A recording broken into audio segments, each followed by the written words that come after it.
checking the microphone.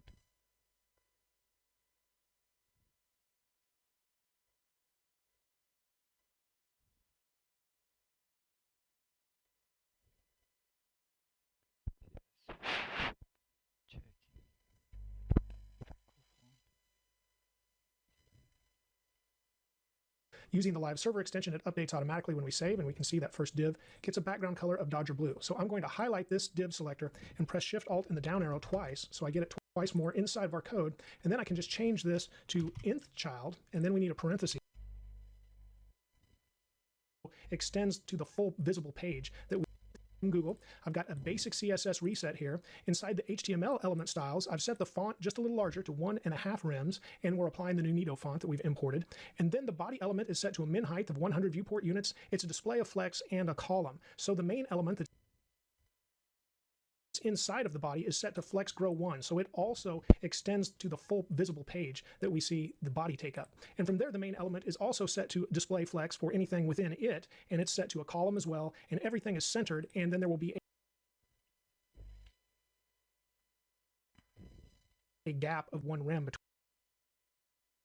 between the flex items within the main element. And those flex items are the 3 divs that we previously looked at inside of the HTML file. They've got a width and a height of 200 pixels, so they're squares. They've got a border of 1 pixel solid black, and then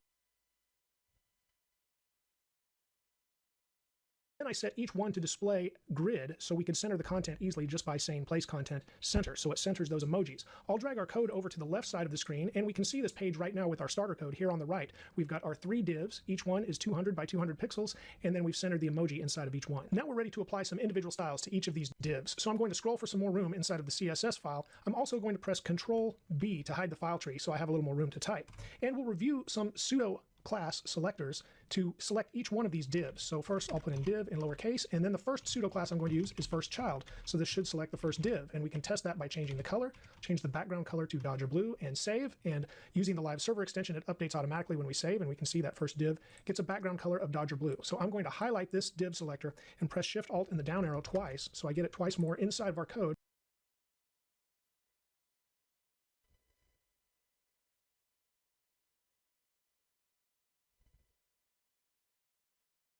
And then I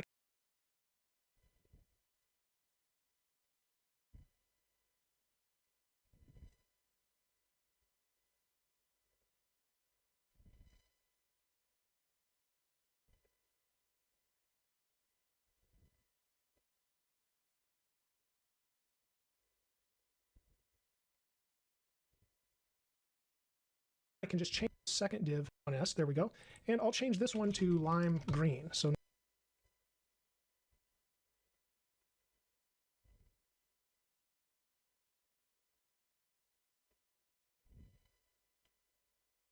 now let's save and see if the colors change, and they do. So we've successfully selected all 3 of these divs individually now. The first property we'll look at is transform. So inside of the first child, I'll select that and use transform. And then what we'll put in for a value first is translate X. You can see we have different choices here that Visual Studio Code gives us. Now X will move it left or right. And if we use percents, it bases the percent on the size of the div. So when I put in 50%, it should move it halfway over, and we can compare to the other divs to see if this is correct. And yes, it moves our first div 50% of the way over of the width of the div, not of the page or the element that it's within, but of the element itself. So that is the 50%, and the positive number moves it to the right. A negative number would move it to the left. Now we can use other units besides percents. So in the next div, I'll say transform once again, and then I'll use translate Y, which should move it up or down.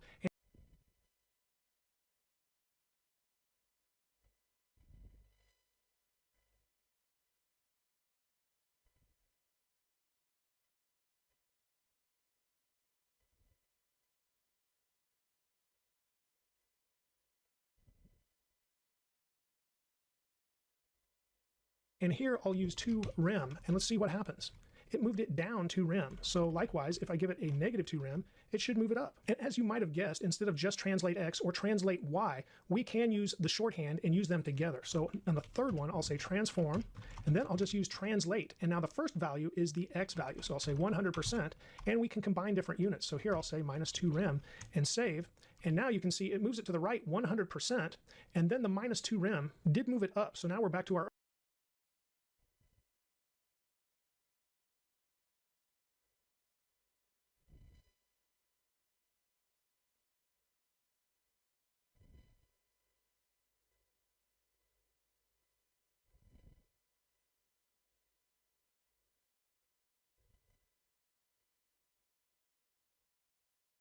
original gap between the percent, and then the minus 2 rem did move it up. So now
we're back to our original gap between the second div and the third div, because we also moved that second div minus 2 rem. So if we were to just switch this to translate X and then remove the minus 2 rem, you can see that the gap is larger. So if we wanted to move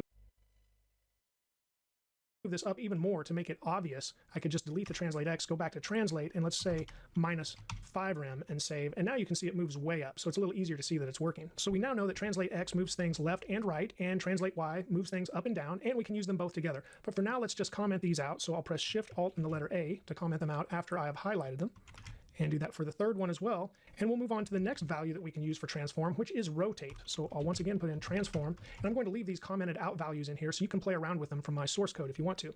So this transform will be rotate, and you can see once again we have choices like X, Y, and Z, so I'm going to choose X. And now let's say rotate 180 degrees, and this will of course apply to the first one, and when I save, these other changes will revert because we've commented them out too.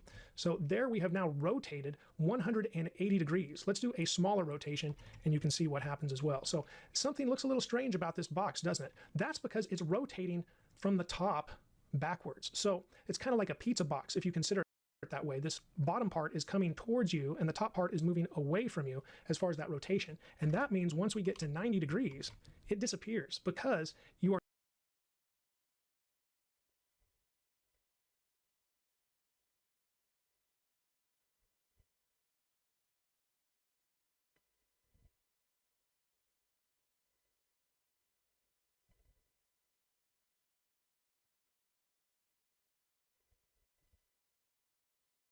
now at eye level with that flat top, or the card. Consider this a card as well instead of just a pizza box, and you're flipping it over from the top. And so once we go 180 degrees, it is flipped all the way over.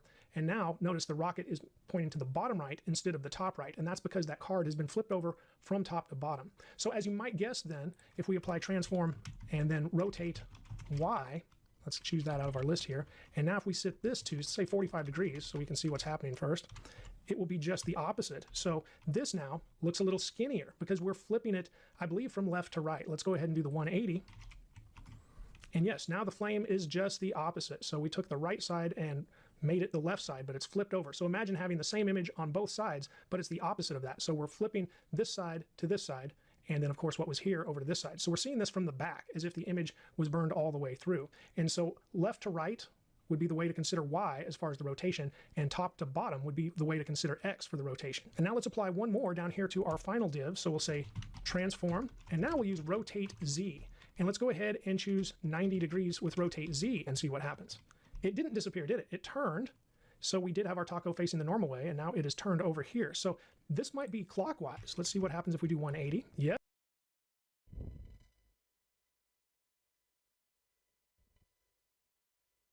And now it's upside down. So that's actually what this is doing, is rotating clockwise with a positive number. A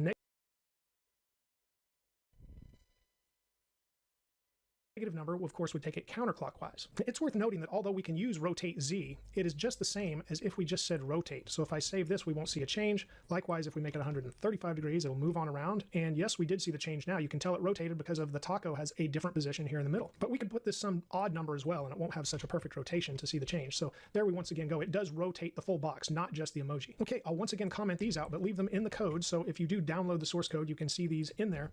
And we're going to move on to the next possible transformation, and that's going to be scale. It's very useful at times. I meant for this to be on the same line here for the comment. Okay, for scale, we'll say transform once again, and then we'll say scale x, as you might guess, and let's make this 120% and see what happens to this top box. It got bigger.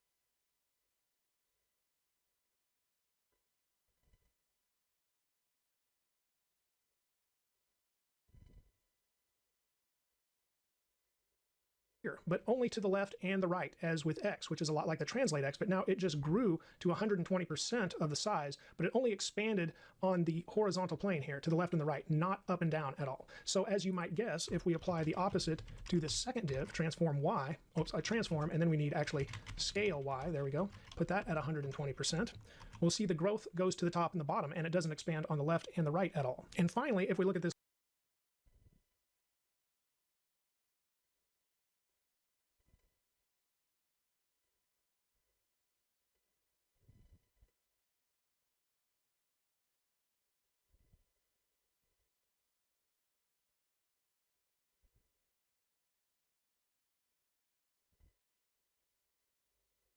last child, and now I'm going to scroll for just a little room. I'll put in transform once again, and here I'll just put scale. And like translate, we can put in both the x and the y value. So I'll say 50% x and 50% y and save, and we can see instead of growing, it actually shrank because it's just half the size that it was. Now before we finish with transform, there is one more possible thing to cover with it, and I'll comment all of these out as well.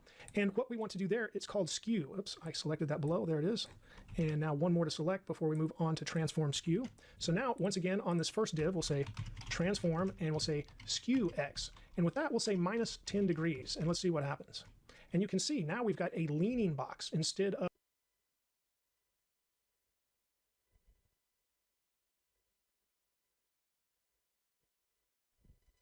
the normal box that we had. And that's kind of cool sometimes when you want to get that effect. Now let's do the opposite with y.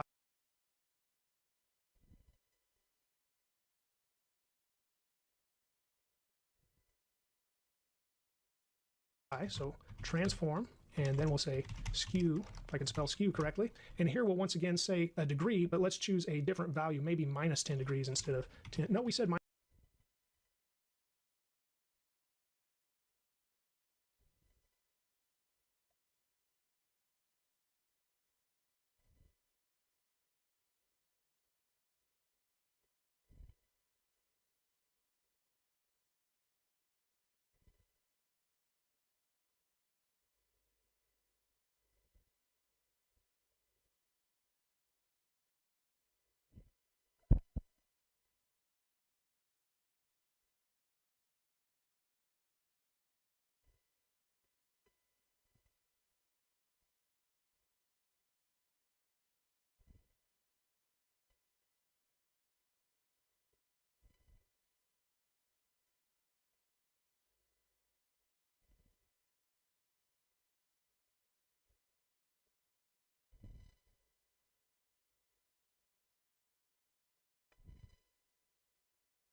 minus 10 before. Maybe I should go 10 degrees. Let me go ahead and try that. And yeah, we can see we get the opposite if we use a positive number instead of the negative, but we skewed this Y also. So it's leaning a little differently than this one here on the top, where the sides tilted. Now the top line's tilted, the top and the bottom actually, instead of the left and the right. And finally, as we did with scale and translate, we can provide both in the same. So transform, and now we'll just say skew instead of skew X or Y. And here I'll say minus 10 degrees, and now I'll stick with minus 10 degrees here as well. And when we save, we can see that applies to both. So it's leaning on the left and the right, and the lines have changed on the top and the bottom as well. Now,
I've touched on some of the basic uses with all of these transformations, and there are many more that you can reference in MDN. And so, as always, I'm putting the MDN link for transform and all of these different possibilities in the course description inside of the resources. So you'll find that on GitHub when you go to the course resources. And now that we've covered everything you can do with transform, I'll reset these back, and we're going to start looking at transitions. Let's apply a transition to when we hover over the div. So we'll say div and then use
use our pseudo class selector hover, and then inside of this we'll change the background color when we hover over. That will be easy to tell, and let's use the color midnight blue. Next we need to provide the transition property that we are changing, and that is the background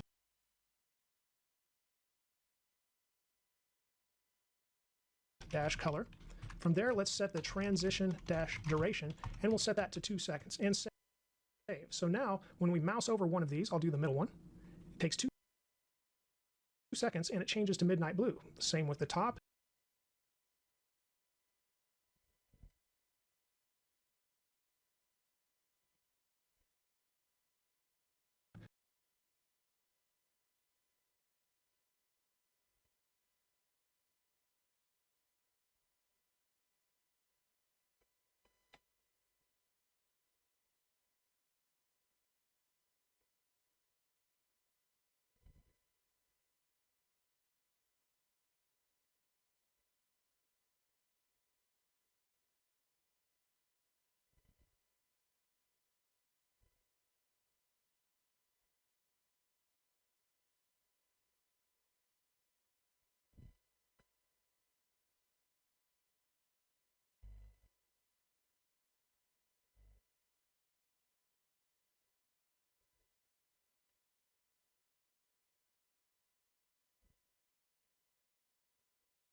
And the same with the bottom. Now we can also provide a transition dash delay. There it is. Let's set this to just a half second. We don't want to wait too long.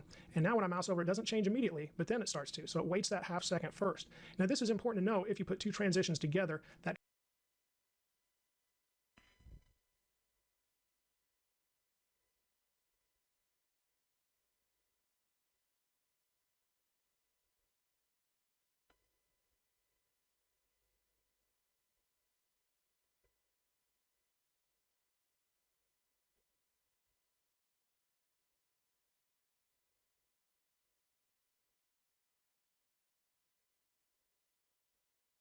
transition delay does not go between the transitions. It's just before it starts. So we have a half second delay, and then it goes ahead and does the 2 second transition to midnight blue. Now I mentioned having a second transition or a second transform that we're providing here. So let's go ahead and do one other pseudo selector. I'll say div hover again, but now we'll only apply this to the last child. Actually, I need to say last child first and then hover. There we go.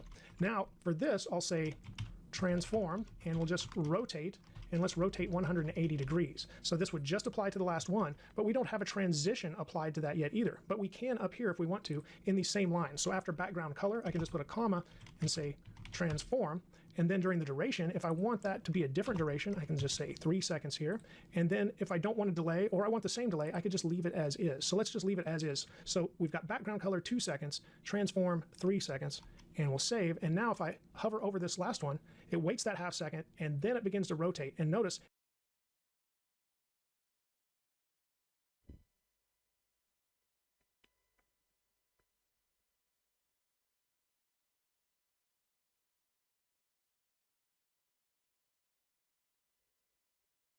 it takes 3 seconds to rotate, but only 2 seconds to change colors. Once I'll do this again, you can see the color is fully changed before it stops rotating. Okay, but that is a lot of different lines here. We've got transition property, transition duration, transition delay, and as you might guess, there is a shorthand. So I'm going to comment all of those out with Shift Alt and the letter A, and now I'm just going to say transition. And here I can say all of the transitions instead of any specific one. I'll say I want them all to last 2 seconds and all of them to have a half second delay. And I can save that and handle it all in one line. So now when I mouse over, it just takes 2 seconds and it finishes. These still apply the same. just a 2-second switch to the color. Now we can also provide a timing function here, and there are some definitions or other ones that are already defined essentially that we can put in here. So the default is ease, but we could also put in some others. Let's go ahead and set this up by saying transition, and now let's see timing function. This is what we would be looking for. A lot of different values that could go in here, but the default is ease. But once I start typing ease, you can also see there's ease in and out, or just ease out. Now what this means, and I usually can't tell much of a difference between ease and ease in and out, but it starts slow and then it speeds up, and then once again it slows down at the end. So I'll just choose ease, even though that's the default, and let's go ahead and look at this now. Well, we can see more in the rotation. So it starts slow, it speeds up, and it ends slow. Now the opposite of that would be to say linear. So it does everything at an even pace. And now you can see there's not a huge difference, but there's a little bit of difference. So you can provide this function, and if you do so, you can provide it right here after how long the transition will take. So right here is where we might say linear, and of course move this comment over here and save. And now this should still apply the linear. See, it's not as fast as the ease. I kind of like the ease, or let's try ease in and out and see if we notice much of a change. I don't usually, but let's see what we get. It does speed up and slows back down. So I do like that a little bit better personally than linear, but both are available. And remember, if you don't apply one, ease on its own is the default. So even if we didn't say ease in and out or linear or anything, and we just left it as this, it would apply the ease timing function as is. Now we've learned about transform and transitions that can help us make a little more impact with the transformations. Let's scroll for some more room and now learn about animations. That's just a little different. So I'm going to go ahead and start defining the class animate. If you remember, we applied this class to this last div inside of the HTML. So for animate, the first thing we need to do is name our animation. So we should have animation dash name. And here I'm just going to name this slide. Then an animation dash duration, and I'll give this 5 seconds. An animation, let's spell that correctly again, timing function, and thank goodness Visual Studio Code helps me spell. Here I'll say ease in and out. So you can see this is a lot like a transition so far, but you will notice a difference as well. And we can provide an animation delay. Let's delay this by 1 second. That's just a little bit longer. We can also give an animation iteration count. So I'm going to have it repeat this animation 5 times. Now let's go ahead and just go with those properties for now, but this in itself won't apply the animation. We need to define keyframes for the animation. So we say at keyframes, and then we need to have an identifier here, and the identifier is the animation name slide. So now inside of this, we'll say at 0%, essentially at the beginning of the animation, we will transform, and then we'll translate X, and here inside of translate X, I'll just say 0. So we're starting at square one. We're not doing anything right when it begins. But then at 33%, or 1/3 of the way through, we'll once again say transform, and now I'll say translate X, and we'll move this 600 pixels to the right. So this will probably go way off the screen, and then we'll rotate 180 degrees. And notice there's no comma between those, which is strange, but that's the way it likes it in CSS. So we'll just leave it like that. After that, I'm going to highlight this and do Shift Alt and the down arrow. We'll change this 33 to a 66. So now we're 2/3 of the way through. And now I'll switch this to a minus 600 pixels and a minus 180 degrees. So we're applying more than one thing here. Again, no comma. And then finally, we'll get to 100%. And at 100%, I'm going to go ahead and say transform, and our translate X once again will be back to the 0 position.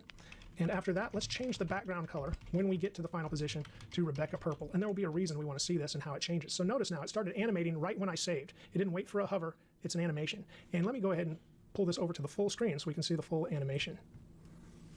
And there's at least 3. Now notice it changes back to green when the animation starts again, and that's something else to discuss.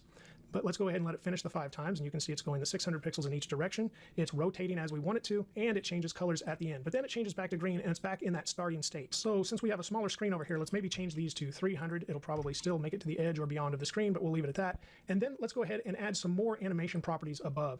And the next one that I want to add is the animation dash direction. Now the default here is just normal, but that's not exactly what we have to choose. So let's get those back up here. And there's alternate, alternate, reverse, reverse. Let's say alternate. So that means it's going to go forward the first time, and then it's going to reverse the next time. So when I save this, it will start again. Had that 1 second delay. Yeah, it went a little to the left, a little to the right, and then it stops. Now it went to the left instead of the right first, back to the right, and stops, and so on. So now we've seen those changes. The next property to look at is animation fill mode. So we'll say animation dash fill mode. And now what happens here is we are talking about the actual ending state. So the default is backwards, as you see Visual Studio Code brings up, and that means it goes back to the original state. It now has that green background again. But if we say forwards, when it stops, it should now go to that other state. And I'm going to shorten this up. So here we'll save it. So it goes forward once and then backwards once, and then we'll be at the ending state. So there was our forward. Now we go backward. But when we get to the very end, let's see if it goes back to green or not. Well, it did because we alternated. So let's switch this alternation back to normal, because it was the opposite when it did the alternate the second time. So there we end at purple, then it goes back to green and starts again, and now we're back to purple, and it stayed purple. That's the point of this animation fill mode. Since we set it to forwards instead of backwards, it keeps the ending state, so it stayed purple. Now again, there are some other animation properties. When we say forward, we're talking about the actual ending state. So the default is backwards, as you see Visual Studio Code brings up, and that means it goes back to the original state. It now has that green background again. But if we say forwards, when it stops, it should now go to that other state. And I'm going to shorten this up. So here we'll save it. So it goes forward once and then backwards once, and then we'll be at the ending state. So there was our forward. Now we go backward. But when we get to the very end, let's see if it goes back to green or not. Well, it did because we alternated. So let's switch this alternation back to normal because it was the opposite when it did the alternate the second time. So there we end at purple, then it goes back to green and starts again, and now we're back to purple, and it stayed purple. That's the point of this animation fill mode. Since we set it to forwards instead of backwards, it keeps the ending state, so it stayed purple. Now again, there are some other animation properties that you can dive into the MDN link that I'm going to leave in the course resources because there's a lot more you can do. I'm just touching on the basics here today. But once again, look at how many properties we had to use, and we can use shorthand instead of all those. So I will comment all of those out, and now let's just apply the shorthand. We'll say animation. That's going to last 5 seconds. Let's use ease in and out, and then we'll say 1 second delay, and then let's do the animation twice. Let's say normal, so it does it the same way both times, and then the ending state will be forwards, and the animation name, of course, we have to provide, and that is slide. So if we do that, this should apply the same as we had all of these properties above, but this is shorthand, so you can see how all of these values fit into that one shorthand line here for animation. Now we've completed the basics about transformations, transitions, and animations. So let's go ahead and begin working on that animated mobile nav menu that will give us an animated hamburger icon and animated drop-down menu.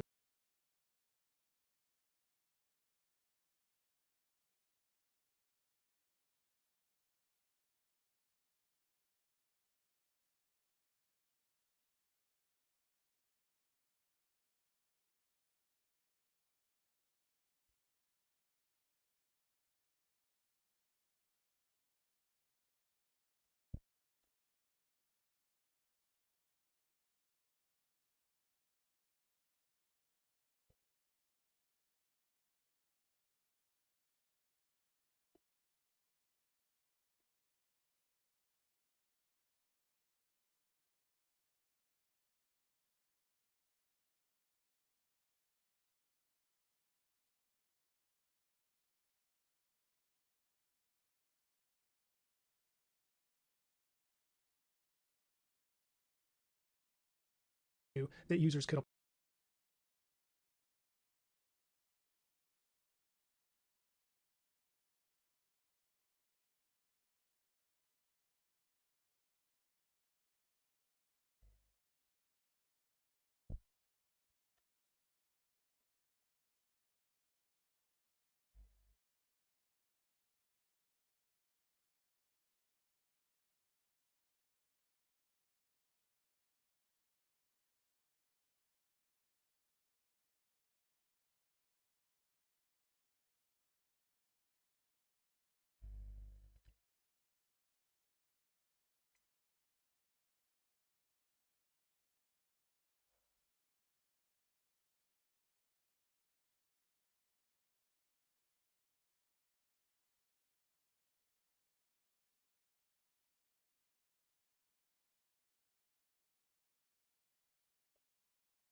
apply. So to do that, we need to look at our other starter code. I'm going to show the file tree again. I'm also going to stop live user mobile nav menu that will give us an animated hamburger icon and animated drop-down menu that users could apply. So to do that, we need to look at our other starter code. I'm going to show the file tree again. I'm also going to stop live server for now because we'll launch a different HTML file. And I'm going to drag this back over to the full window, and then we'll look at the menu.html. This will also be in your starter code. And for the menu HTML, we have got a basic page here, but there's a little more than in the previous example. We have a header element inside of the body, and you can see this header element has a section inside of it, and it has the class header title line.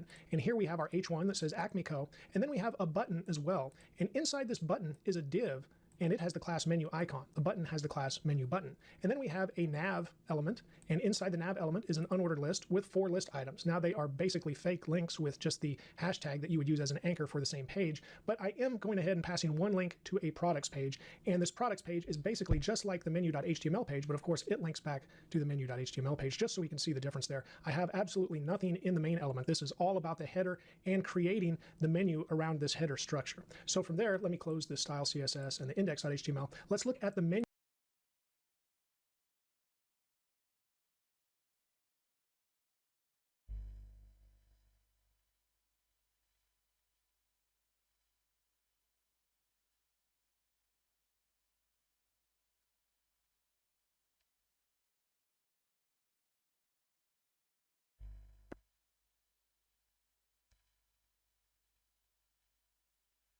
Menu CSS that is being imported and what we have for starter code before we really start animating this menu. So what we have again is the import of the font, basic CSS reset, and then we're setting 2 CSS variables just for the colors that we'll reuse in different areas. The background colors of flat black and then white smoke for the font color.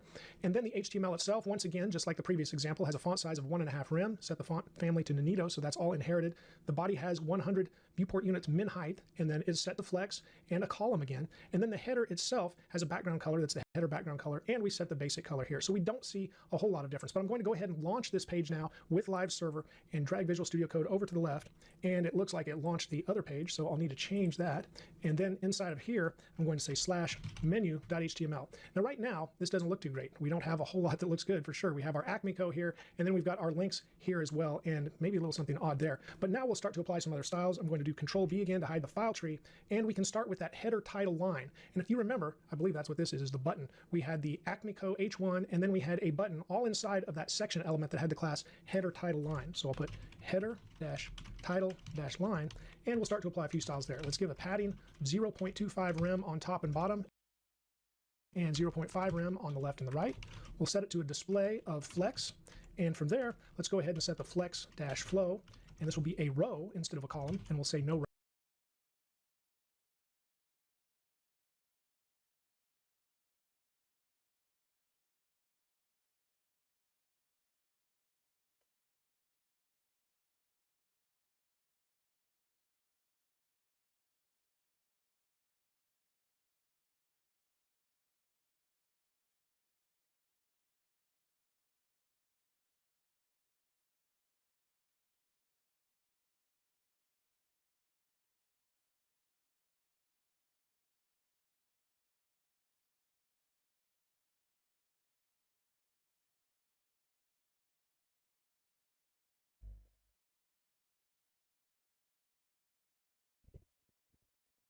Wrap again.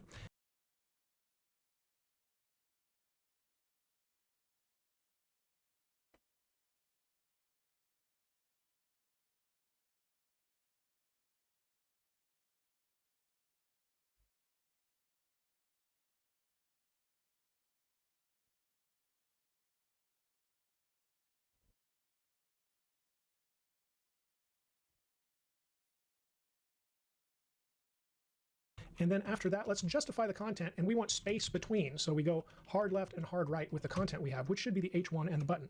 I'll save this much, and we do see the change. So now we see a line over here that would be the button. We didn't really do much with it yet, and we've got our H1 over here. Okay, after our header title line class, let's get the next class, which was menu-button. This is the button itself, and I did use a button element, so we don't have to apply some other things, and it's great for accessibility, such as hitting the tab button. It will automatically get focused on a button element. If we used a div, for example, we'd have to put in a tab index, and there's some other advantages advantages as well, but that's a big one. Okay, for the menu button, we'll say background-color, and now we'll set that to transparent because we don't want that normal button color that we get. And then we'll also set the border to none because buttons usually do come with a border. Now let's go ahead and give this some shape with a width of 48 pixels and a height of 48 pixels, which is kind of thumb size. I'll save this much, and we definitely see a change. It's gone. We don't see the 48 by 48 because we haven't done anything else with it yet at this point. But let's set the display to flex, justify content, and we want that center. We also want to align the items center, and I'll scroll just a little bit. And after that, we're going to set a position to relative. If you remember the position tutorial earlier in the CSS series, that means we're probably going to position something absolute inside of the button. But those are the button styles. And if we say, we really won't see a change at this point because we don't have anything inside of that button, and we've set it to be transparent. Okay, now we want the menu icon, which is the div inside of the button. But we're also going to select the menu-icon before pseudo element and the menu-icon after pseudo element. So all three of these will be affected by this, and we'll say background-color. Now let's use our variable, and we want the header color, it's that white smoke color that we defined above. Now here we'll set the width to 40 pixels, and we'll give this a height of 5 pixels. And then I'll go ahead and save so you can see what we have. We have one line essentially here, a big dash that's 40 pixels wide and 5 pixels high. So now let's go ahead and set the border radius, and we'll set that to 5 pixels. And now this is going to be position absolute. I'll scroll again for a little more room. And after that, we're going to go ahead and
set our transition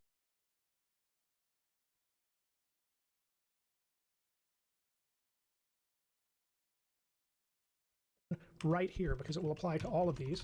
So we'll say all instead of any specific property, and then we want it to apply faster than we did in our examples in just a half second. And we'll save that much. Now notice we only have the one line, and it does have the rounded edges. So it's one of the 3 lines we expect in our hamburger menu, but we applied this to all. So where are the others? Well, the quick answer is they're all stacked on top of each other right now. So we need to make a few more changes before we see them. The first change is just going to apply to the menu icon before and the menu-icon after, but not the menu icon itself. And here we just need to set the content to a blank, basically an empty quotes here, because if we don't do that, they won't be visible. So even though we didn't put anything in there, we need to set the content to an empty value. And then we can go ahead and set the menu-icon before, and we're going to need to transform it now. So we'll say transform, and now we'll translate, and we're going to provide 2 values here. So I guess I could just do one first. Let's do translate y, and I'll show you why we need to do 2 values. So I'll say minus 12 pixels.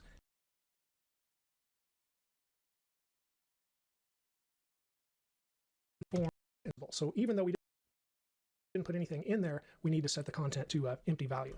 And then we can go ahead and set the menu-icon before, and we're going to need to transform it now. So we'll say transform, and now we'll translate, and we're going to provide 2 values here. So I guess I could just do one first. Let's do translate y, and I'll show you why we need to do 2 values. So I'll say minus 12 pixels and save. And now look, they're not even up here at all. That is not what we want. So really it starts in the middle, and since this is 40 pixels, we need to have translate because the x value needs to be minus 20 pixels, and then the y value can be the minus 12 to put it up above the actual one that was in the middle defined by menu icon. So now when I save, it gets pulled back over, and I was expecting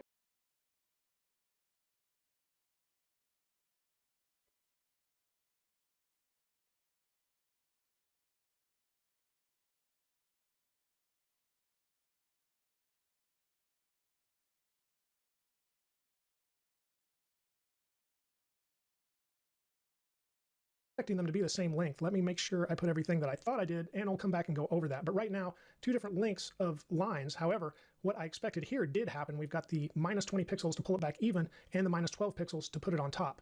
I'm going to select this now, do Shift-Alt and the down arrow, and then change the before to after.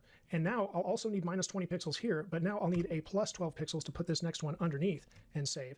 And now they have straightened out. That's what I needed, was the hamburger menu, all three the same. So the menu icon is the one in the middle, and then the top one is the before, and the bottom one is the after pseudo element. And now I know why it was longer before, because they were stacked on top of each other, but this bottom one started in the middle, which then made it look like it extended the middle line, which it was actually the two together, but not starting at the same place. Okay, from there, we can go ahead and apply some more styles to the nav. I'm going to scroll for some more room, and we'll select the nav element now. The nav element is going to start out with a display of none, but I'm going to go ahead and set up block here first so we can actually see what we're doing with the nav element, and then I'll come back and change it. We also want a transform-origin, telling the transformation where to start. And we want it in the top and center because it's going to drop down. And now we're going to apply an animation.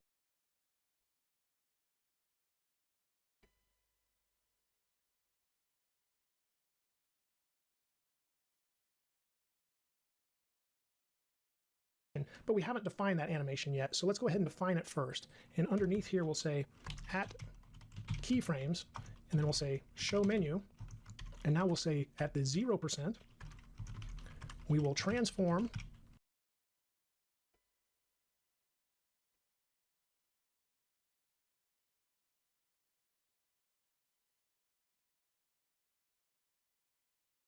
and then we want scale Y, and we'll set that to 0.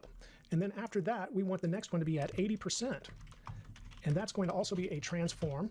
And this will also be a scale Y, but this will be 1.2. Notice we don't have to just stop at 1. So it actually will go 20% beyond the intended size. And that's going to give it just a little bit of a bounce, like kind of like stretching a blind down and then letting go of the blind and it snaps back up just a little bit. So then we'll say at 100%, we use transform, and we'll say scale Y, and now we'll just put it back to 1, and then after it snaps back up, it will lose that 20%. So let's save that, and that will be our show menu keyframes for how this transition will work. I'm going to come back to the nav, and again, like I said, change the display to none, and I'm also going to apply that animation, but right now we just want to see what we're doing and not really have the animation or have the nav hidden. So we'll go ahead and come back to both of those things. Right now, we'll grab that unordered list inside of the nav, and we'll say list style type, but not disk. We'll set that to none, and then we can set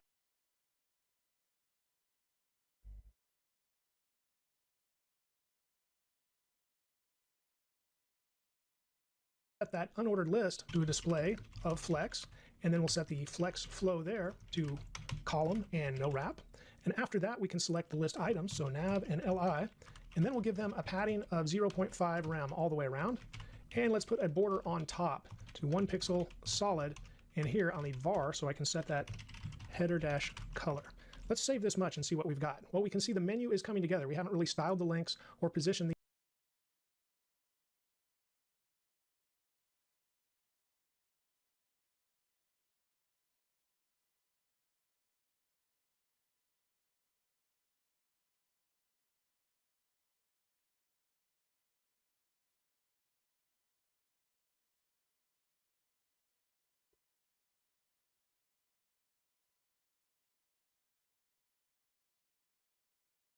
these at all, but we now clearly have a menu that would drop down that has individual sections to it. So let's go ahead and style those links now. So after the nav li, we'll have nav, lowercase please, and the anchor tag. So all of the links will be display block instead of what they normally are, which is inline.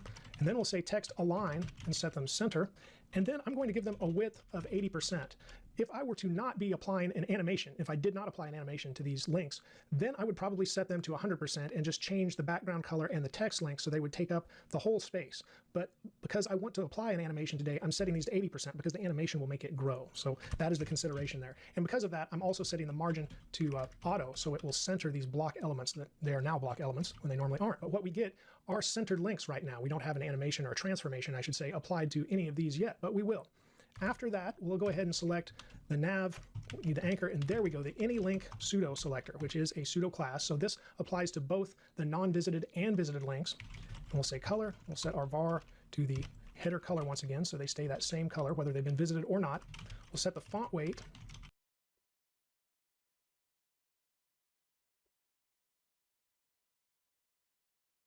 to bold, and text decoration to none, and that will remove the outlines we have under those words. And now when we save, they're nice and bold, and they are that white smoke color that we expect them to be. And finally, let's go ahead and apply this transformation, which will animate the links just a little bit.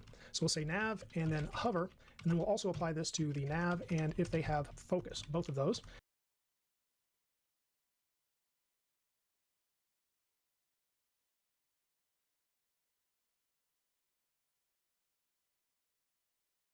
Say transform, and now we can say scale, and we'll go to 1.2, which is essentially saying 120%, so they should grow 20%. And then we can set the transition right here as well. So I'll just say all 0.3 seconds, so we don't want to wait too long. And now when I mouse over, notice how they grow. And that works just great. And this will also happen if we tab through the page. You can see the outline, and this is good for accessibility. We'll select each one of these as we go through. So you do not want to remove the outline.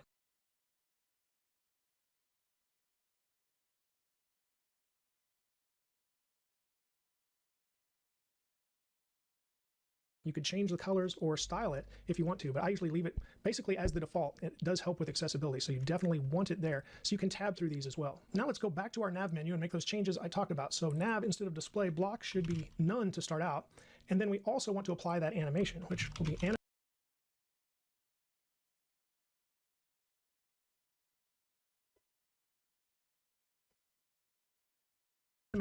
using the shorthand here. So we'll say show menu, that's the name of the animation.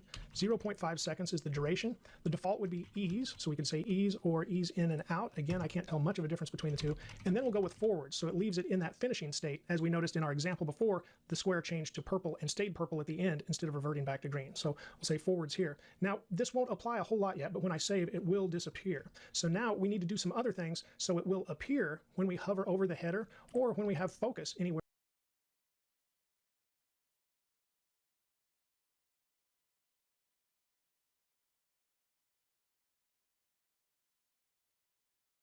in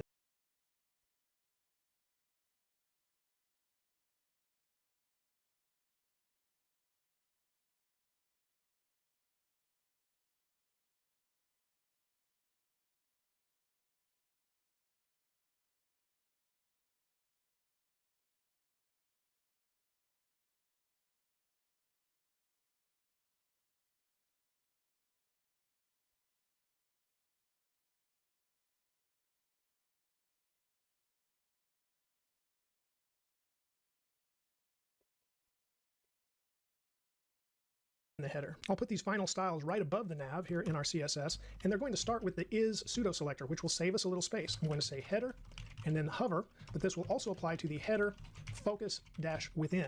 And now after that, we can specify the menu dash icon. So you can see what the is pseudo selector helped us with. Otherwise, we would have had to have said header, hover, menu icon, header, focus within, menu icon. So it saved us just a little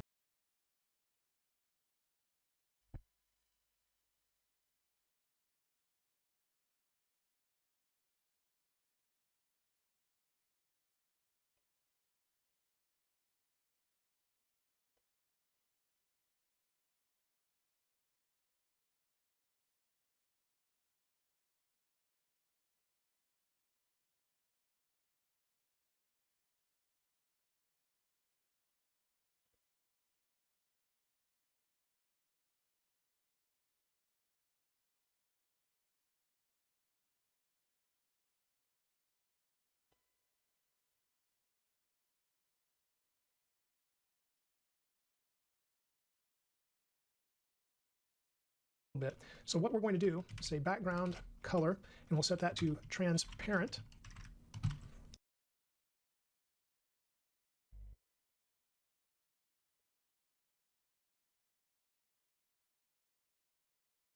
And then we'll also go ahead and say transform. Well, let me hold off on the transform. I'll come back to the transform. Let's just go with background color transparent to start out with for the menu icon.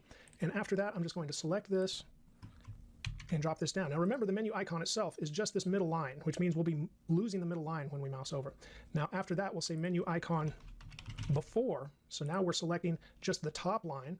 And instead of background color here, I'm going to want transform.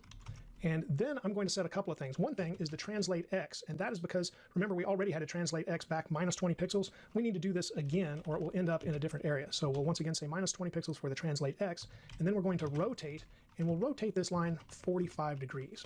And we'll leave it at that. Now I'm going to select all of this and do Shift-Alt and the down arrow again. I'm also going to press Alt-Z just so you can see what isn't showing over there. So it's is header hover, header focus within, and then we're selecting the menu icon before. And now I'm switching this one to after. Once again, I need translate X minus 20 pixels, but now instead of 45 degrees, I need minus 45 degrees. Finally, I'm going to copy this one more time, select all of that down, but instead of the menu icon before or after, I'm going to switch this to the nav element itself. It's not a class, this is going to be the element, there we go.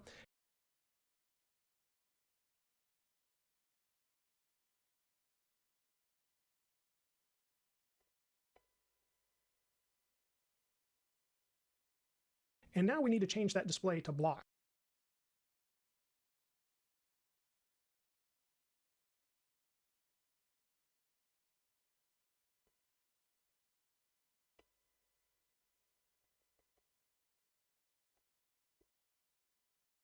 So it actually shows up, because before, remember, we had none. So those are the different changes we have made for when we hover over the header or when we have focus within the header, which is important if we're going to tab through. So now let me hover over the header, and you can see our hamburger menu changes to an X, and that's usually desirable. So the middle line disappeared. We set that background color to transparent. Then we rotated the other lines, the before and the after, so now they form an X. And of course, we also had to set this to display block for the menu to show. And now as I hover over these, that other transformation, of course, makes each one of the words grow by 20%, so we can tell what we're hovering over. And then likewise, if there's focus within here, now I can remove this and it changes.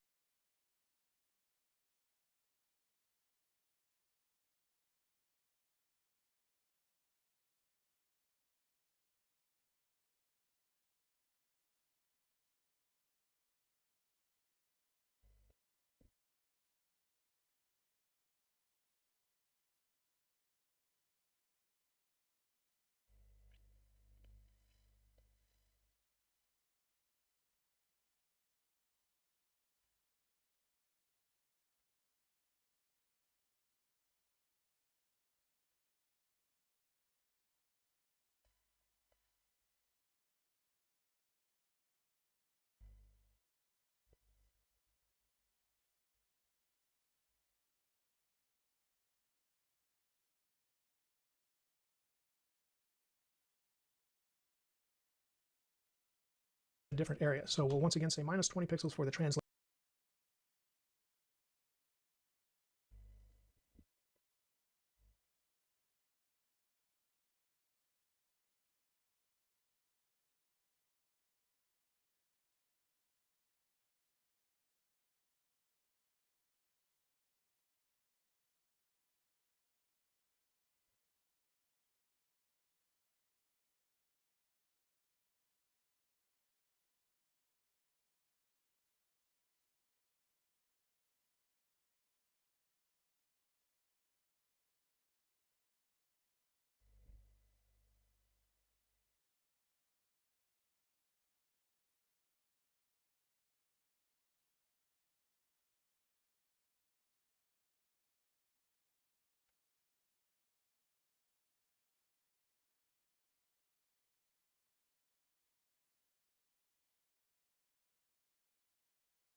Translate X, and then we're going to rotate, and we'll rotate this line 45 degrees.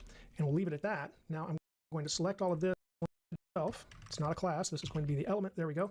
And now we need to change that display to block, so it actually shows up. Because before, remember, we had none. Change it to transparent. Then we rotated the other lines, the before and the after, so now they form an X. And of course, we also had to set this to display block for the menu to show. And now as I hover over these, that other transformation, of course, makes each one of the words grow by 20%, so we can tell what we're hovering over. And then likewise, if there's focus within here, now I can remove this and it changes. So there we go, and we can see that little bounce at the bottom too. There we go. Now, maybe we want to set a background. And now as I hover over these, that other transformation, of course, makes each one of the words grow by 20%, so we can tell what we're hovering over. And then likewise, if there's focus within here, now I can remove this and it changes. So there we go. And we can see that little bounce at the bottom too. There we go. Now, maybe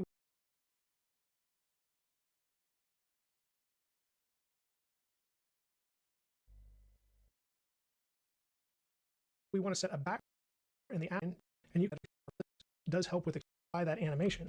So now you only want it there, so you can tab through these as well. Now start out, go back to our nav menu and make those changes I talked about.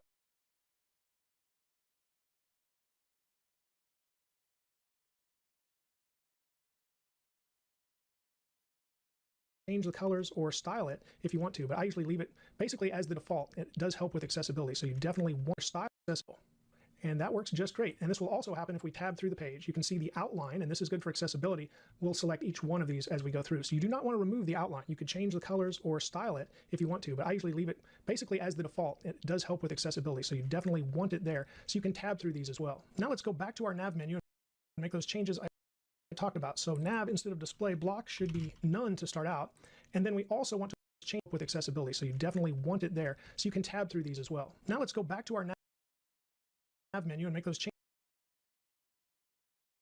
I talked about. So nav, instead of display block, should in the short be none here. So we'll say show menu. That's the name of the animation. 0.5 seconds is the duration. The default would be ease, so we can say ease or ease in and out. Again, I can't tell much of a difference between the two. And then we'll go with forward, so it leaves it in that finishing state. As we noticed in our example before, the square changed to purple and stayed.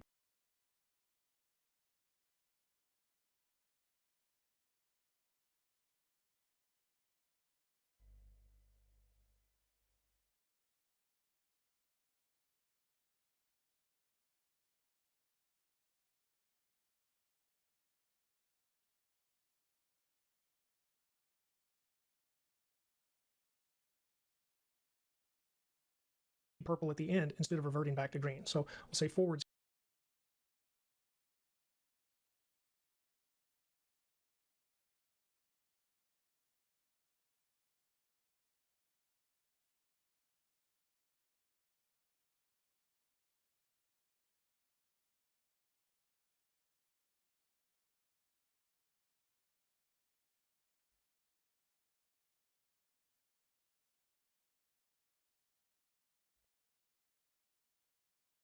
Here. Now, this won't apply a whole lot yet, but when I save, it will disappear. So now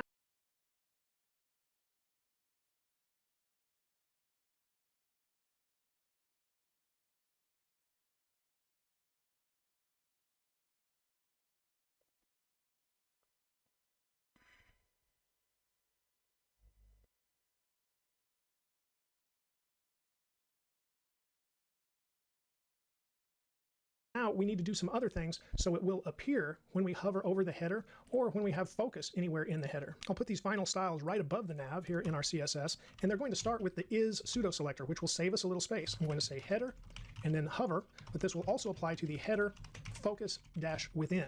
And now after that, we can specify the menu dash icon. Background color transfer over the so you can see them.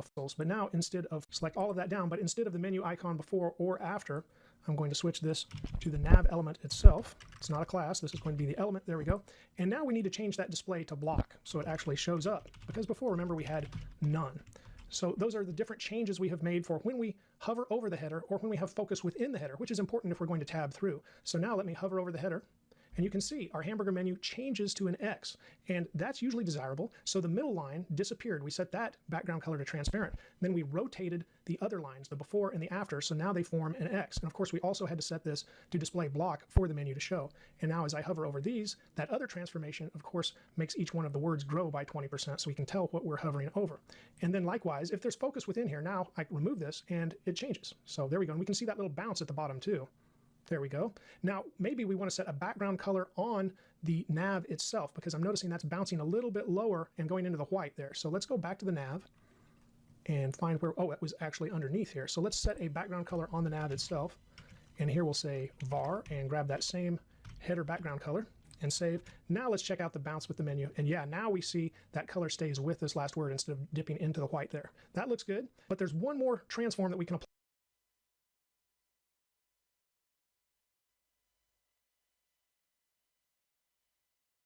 And it's the one that I didn't before. This goes to dipping into the white there. Here we'll say we're bouncing a little bit low. Maybe we want to set a background color on the nav itself, because I'm noticing that's bouncing a little bit lower and going into the white there. So let's go back to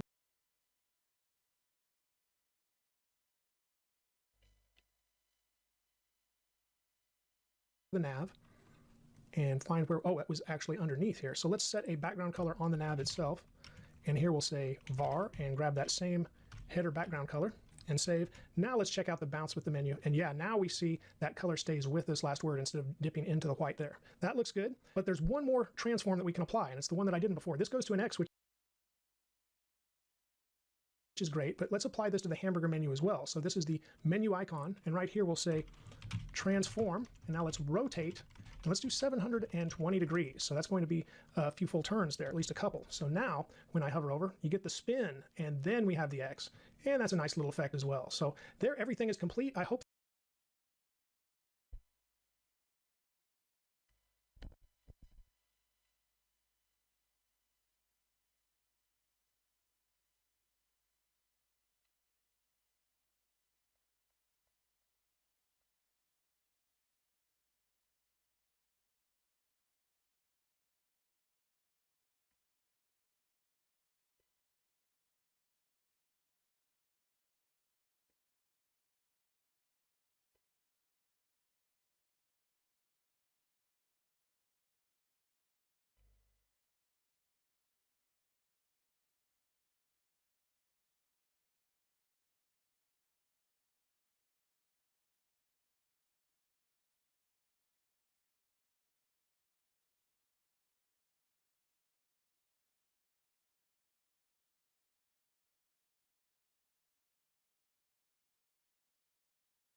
this has helped you learn a lot about transformations, transitions, and even animations because they're very useful, but you don't want to overdo it. Too many on a page can just be too much.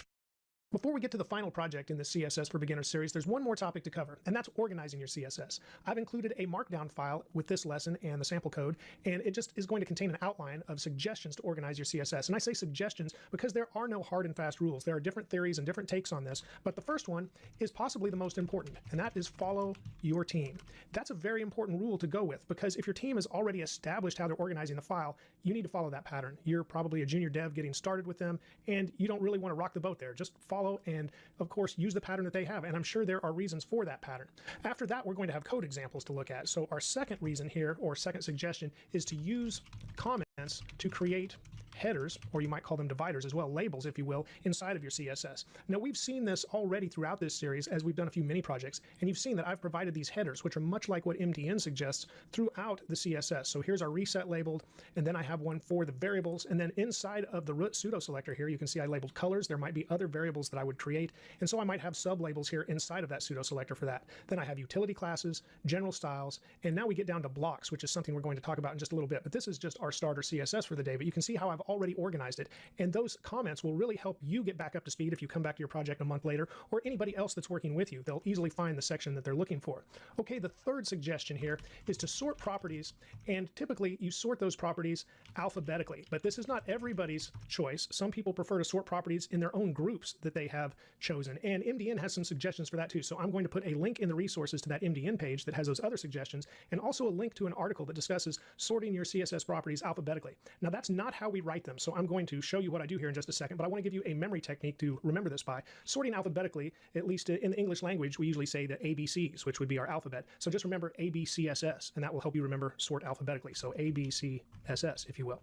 Okay, I'll save the markdown file. Now let me show you an example of this and how to do this in Visual Studio Code. Typically, in a small project, it's easy to find these, and really I don't sort them. So you can see I have margin padding and box sizing. Now, if I did this alphabetically, box sizing would be on top, but that's not how I write CSS. It's not what I'm thinking of when I write the properties. Like if I create a flex box, for example, and we'll see that as we get down here to the body, I have these properties. I had display flex, and then flex flow, justify content, and then align items. Well, that starts with A, but I don't think of it in that order. I would write my CSS in this order, but then to sort it alphabetically, say when I'm done, if I'm working with others, or I want to come back to the project later and of course just find the properties easily. Select all of these properties and then Control P. Now I'm on Windows, that may be a little different on Mac, but Control P to open up the command palette in Visual Studio Code, and then the greater than symbol, and type the word sort. You can see it shows mine says recently used sort lines ascending, but you may not have that. So type the word sort, and then you'll see the different sort choices. Choose sort lines ascending, and you can see it sorted these alphabetically for me. So sort lines ascending is what you want from the command palette. Now they're sorted, and I know what property, say the specific property I'm looking for, maybe align items, it's right at the top, or gap, I know it's going to be right here alphabetically. Likewise, this helps you find issues. Say you had a second gap or a second min height or display, just you accidentally put the property in twice, and one was defeating the other due to the cascade. Well, you would find it when you sorted, because then it would say put both displays on lines right beside each other, so you would find those issues. So sorting alphabetically, the A, B, CSS is a good way to go. Now I'm going to press Control Z to undo that, because I'm going to come back and change this in a little bit. And once again, I'm thinking about these flex properties, especially justify content and align items, in that order, and I know right where to find those. Again, small projects, it's much easier to just leave it this way. Okay, back in the markdown, here's the big one that we're going to spend most of our time on today, and this is for larger projects. You wouldn't typically do this in a small project, but on a team, larger projects, they usually have a naming convention methodology. So I'll put follow a naming convention methodology, if I can spell that right. There we go. Methodology.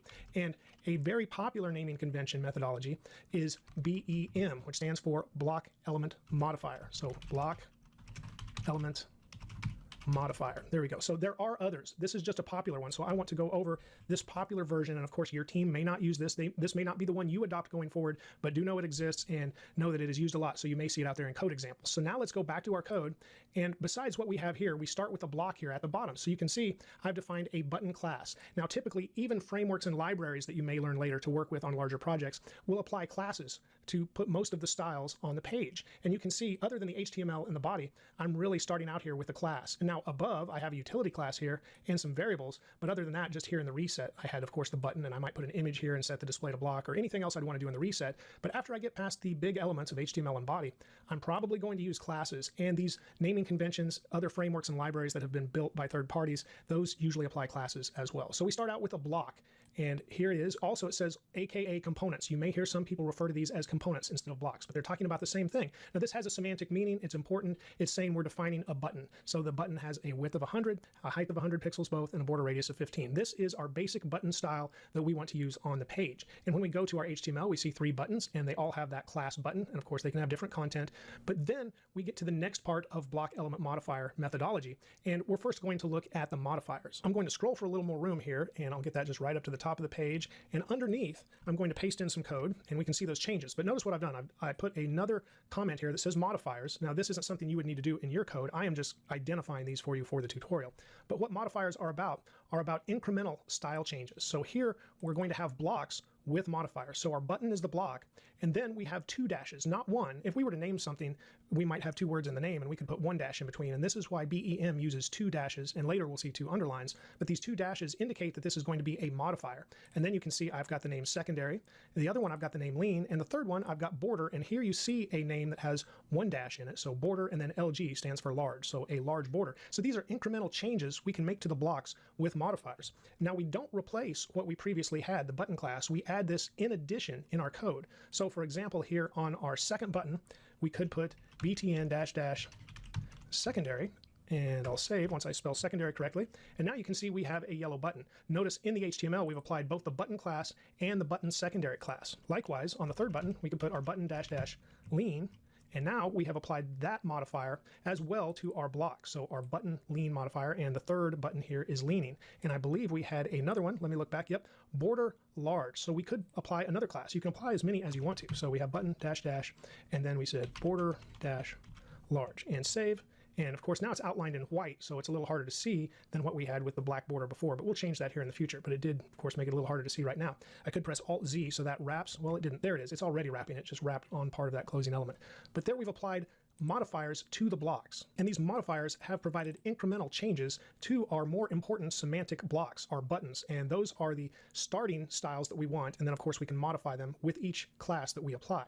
Okay, let's move on to elements now. But before we do that, I need to add some HTML over here. We're going to turn our 3 buttons into a header. So I just need to add the rest of the header. So I'll type header and add a class of header to start out. But that closing header tag is going to need to come after all of our buttons as well. So we'll add that much and save. And you can see the changes will be over here to the right. After that, I'm going to add an H1, and it's going to have a different class. So it's going to have header, 2 underscores, and then title. And there we go. And then for the title, I'll just put BEM for our block element modifier lesson and save that much. Now we see BEM on the page. After that, I'm going to add a nav that will be wrapped around these buttons. And it's going to have a class also that is header, 2 underscores, and nav. And of course, I need to put the closing nav after the buttons as well. And I can save. Now, we could say we're finished with this and apply some classes, but let me first describe what I'm doing here. So you can see our component is the header. It is the important semantic element.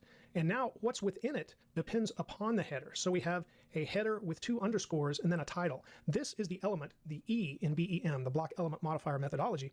And then we also have another element that is dependent on the header, and that is the nav.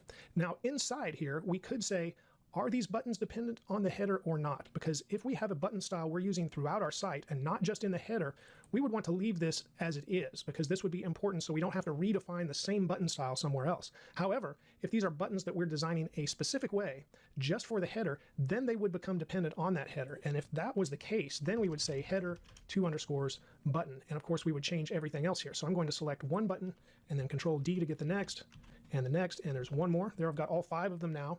And I'll arrow to the left, and I'll put header 2 underscores and save. And you can see we've changed each one of those classes now because they are dependent on the header. It's also important to note that this does not display the structure. So you might think you need to put header 2 underscores, then nav and 2 underscores, and then button. That is not the case. You only want to start out with the major component, the block name, the B here. So header 2 underscores, and then whatever the actual element is. So in this case, it's a button. In this case, it's a nav. And in this case, well, it's an H1, but we're going to call it title because that semantically makes more sense to me. And you can do that. Again, there are no hard and fast rules, but if you're following this pattern, the actual rules for the pattern are 2 underscores and then element. Likewise, for the modifier, 2 dashes and then the modifier. So I'm going to save these changes, and then let's go back and modify the styles that we have over here and include those elements as well. So there is our block section, and we actually need to include the header itself now inside of our block. So I'll start here under our comments and say header.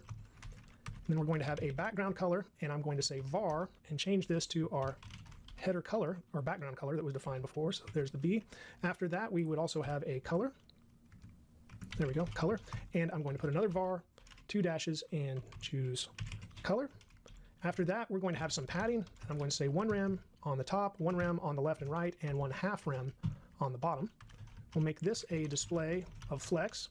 Flex-flow, whoops, flex-flow is going to be row and no wrap. And then we'll justify content and we'll say space dash between.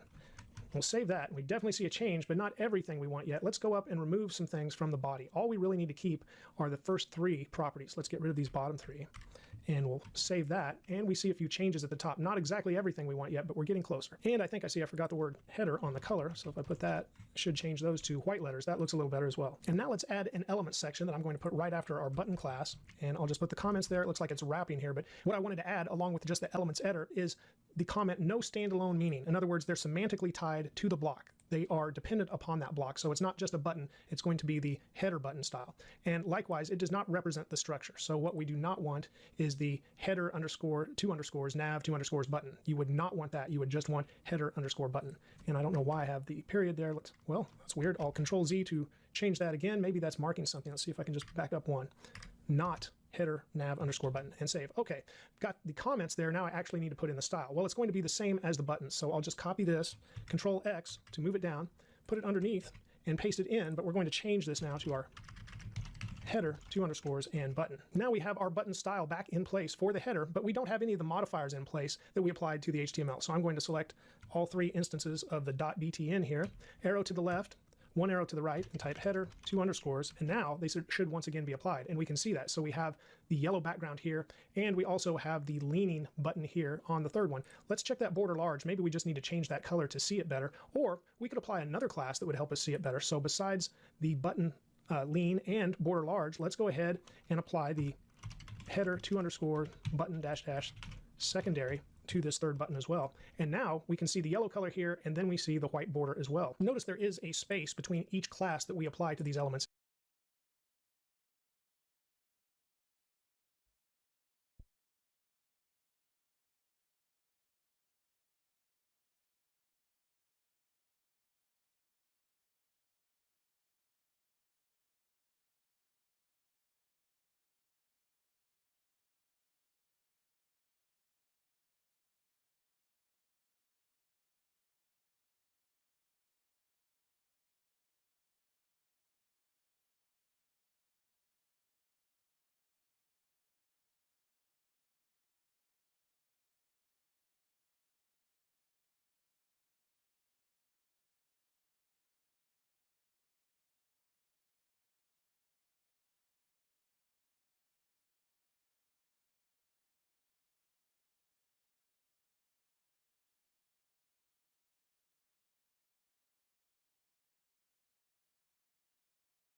in the HTML.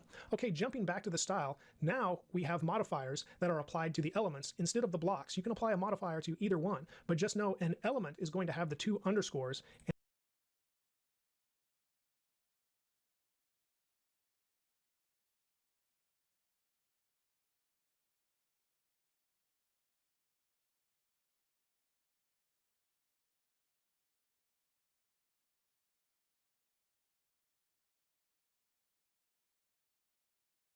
And of course, a block is just going to be the class defined, such as header, or previously we had .btn for button. Now, this all helps with organization. And like I said, when you're working on Teams, it's great to have that document communicate what you're working on as fast as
possible and follow the pattern of the team.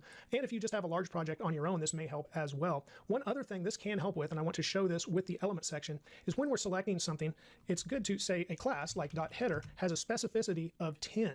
And we've seen that with the specificity calculator that should still be linked in the course resources. However, if we did this, and then instead of using an element selector such as BEM, which is a class, when it's all said and done, this is just a class, header 2 underscores button, instead of header space button. If we did this, which says the class and then the element within the class, or any button elements within the class, this has a specificity of 11 instead of 10. It's much better to keep that specificity even, and using classes like this helps you do that as well. So that is just an added bonus that I wanted to go ahead and mention. I hope all of these suggestions help you organize your CSS in the future, and I plan to use some of them coming up next on the final project.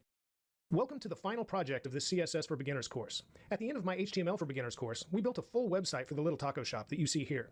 It's a basic website with very minimal CSS applied, but it provides a great foundation for our CSS final project. We're going to take this basic HTML website and turn it into this modern website with responsive design by applying much of what we've learned about CSS. Let's get started today by looking at the starter code, and this is available in the course resources. You'll want to download this code because it is the full website that we completed at the end of my HTML for Beginners course, and it will give us a great foundation for this project. Now, if you completed that, you already know what all is in the code. However, if you hadn't, let's quickly go over it. We have a few HTML pages, and we're going to make a few changes to those, not many though. And then we have an image folder, IMG. Inside this image folder, I've included some larger images today, so we will be able to delete the smaller images. I left those in as well though, in case you wanted to launch the project as it was in the beginning, as we finished it in the HTML for Beginners course. But the top names, when you see the double names, they end with the dimensions, and of course the width on the smaller, the older images is 400 pixels. The width on the newer images is 1000 pixels, and I've included those dimensions in the file names. So for the duplicates, you always want to choose the one on top, and then I have a fourth image that does not have a duplicate because we will add one page today. But let's select those duplicates, and then I'm going to press the delete key, and now we're left with just our larger images.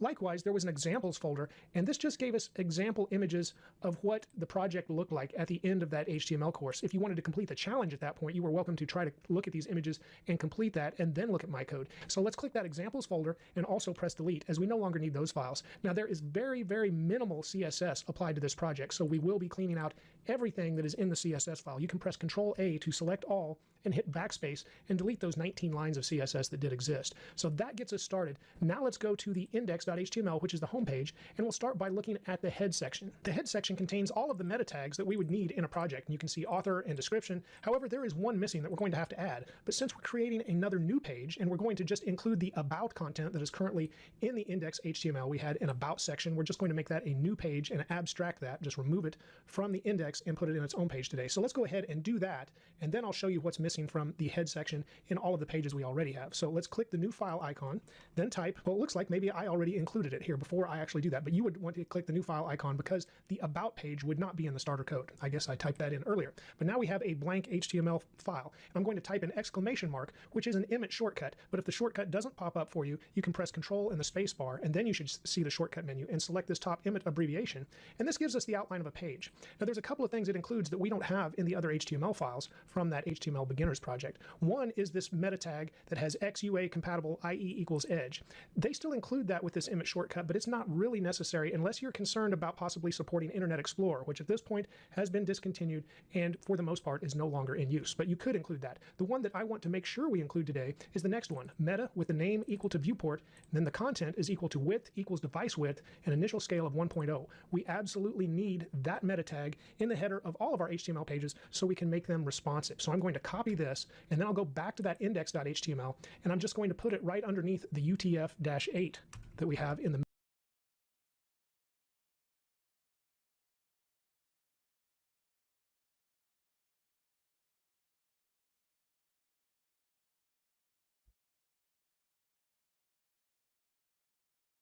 meta care set, which is character set, here in the head. And of course, we can remove that space and save. And then I'm going to want to do that in the hours.html as well. So I'll put that in, get rid of the blank line, Control-S to save. One more time in the contact.html, and we'll put it right after the UTF-8 line and save. So now that we've done that, back here in our about, we could fill in all of these blank things that we have, or we could just copy the pattern that we already have inside of the index.html. So I'm just going to copy the full head section here, the entire head element with the opening and closing tags, go back to about, and then I'm going to select it here and paste it in. Now I'll just change some information. Now I can see some of that's going off the screen, so I'll press Alt-Z and get that code to wrap so I can see everything. You'll want to change, of course, my name in the author meta tag to your name. And now for the description, instead of the official website, here we would just want about the Little Taco Shop. So this is the about page, and that's what we have. And we could put the same in the title, about the Little Taco Shop. Everything else is pretty much as we need it for now. So I'll press Control-S to save that. And of course, we see a little auto formatting now where it included the lines, the spaces that you see here, but we'll just leave it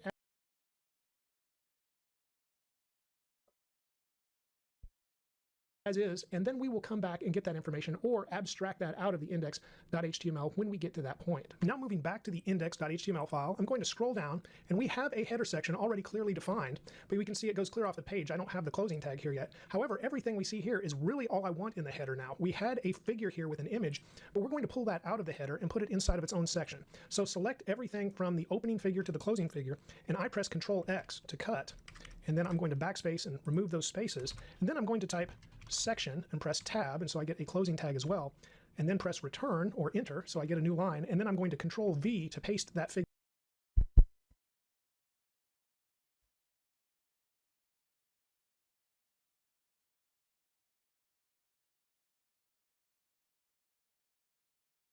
space and remove those spaces. And then I'm going to type section and press tab, and so I get a closing tag as well.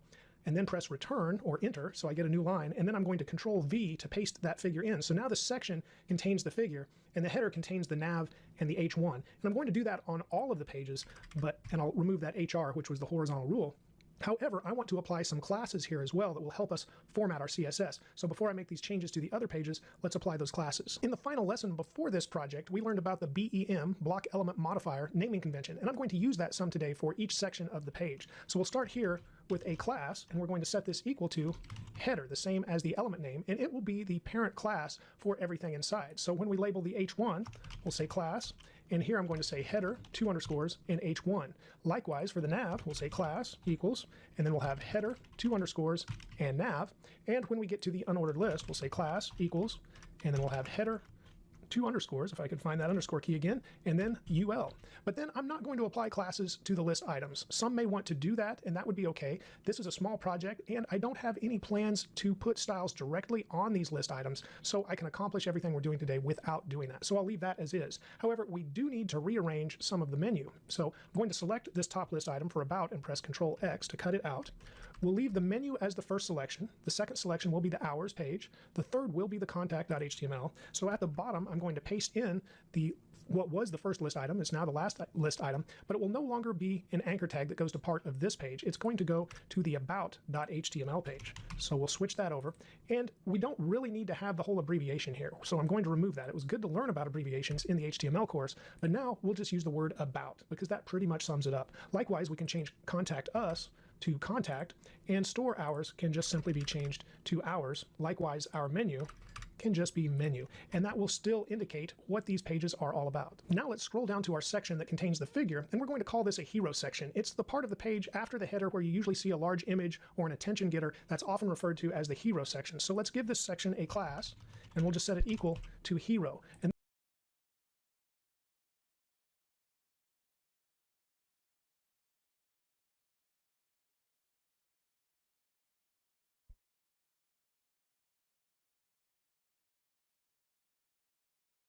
then inside, we're going to put an H2 element that is not currently there. So we'll type H2, press tab, and we can complete the closing tag that way. Now let's give this H2 a class equal to hero, 2 underscores, and H2. And we're going to put a welcome here that the owner of the little taco shop wants us to add, and it's going to say bienvenidos, which I believe is saying welcome in Spanish as well.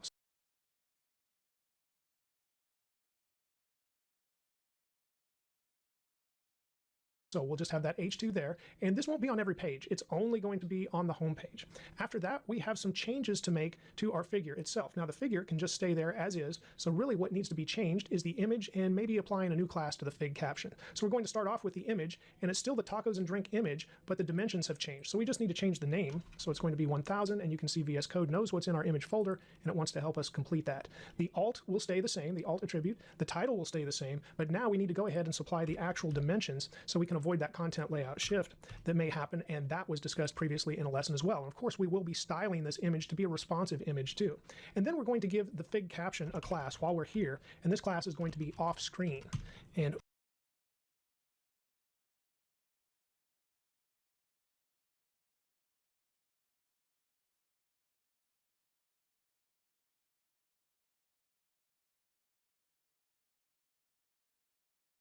what that does, if you remember when we had covered that in a previous lesson, is it will take this caption off the screen, but it will leave it available for screen readers, for accessibility. So that is important as well. So it won't be viewable, but it will be readable. And now we need to structure these top two sections, the header and the hero section, in all of the other HTML files as well. So we have a good foundation before we start in on the CSS. So I'm going to scroll up for now and select this header on line 15 and scroll all the way down to line 44 where the section ends. I'll hold down the shift key and click my mouse, select all of that, because right now our about.html does not have any of this content. So I'll press Control C to copy.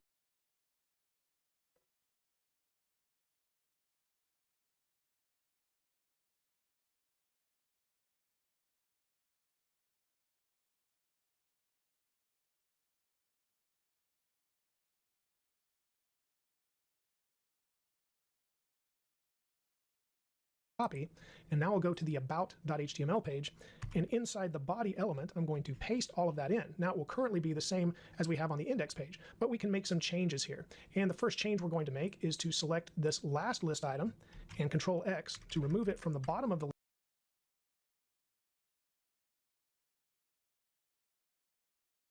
list, and it will now go once again at the top of the list, so Control V to paste, but it's not going to go to the About page. We just want to put in a slash, which means it will be the root page. That will take us back to the home page, so we'll type home there. And then the next one should go to not just hashtag menu, because that means it would be on the same page. It should go to the home page, which is the slash, and then hashtag menu, and that will take the visitor back to not only the home page, but then to that particular spot on the home page, which is the menu. So now we've completed or adjusted the menu for our About page, but then we also need to change this header. So instead of welcome to the Little Taco Shop, let's just put Little Taco Shop at the top of our About here. And then after that, we can scroll down and change our hero section just a little bit as well. So we're not going to have the H2 Bienvenidos on the About page. We're just going to have the figure. And this is going to be a different image here. So this one will take the last part of this image file because this is named Tacos Delicioso, if I could.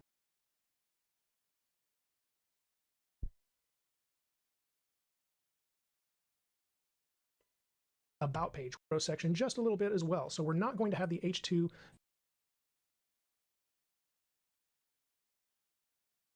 Bienvenidos on the About page. We're just going to have the figure, and this is going to be a different image here. So this one will take the last part of this image file because this is named Tacos Delicioso, if I could pronounce that correctly.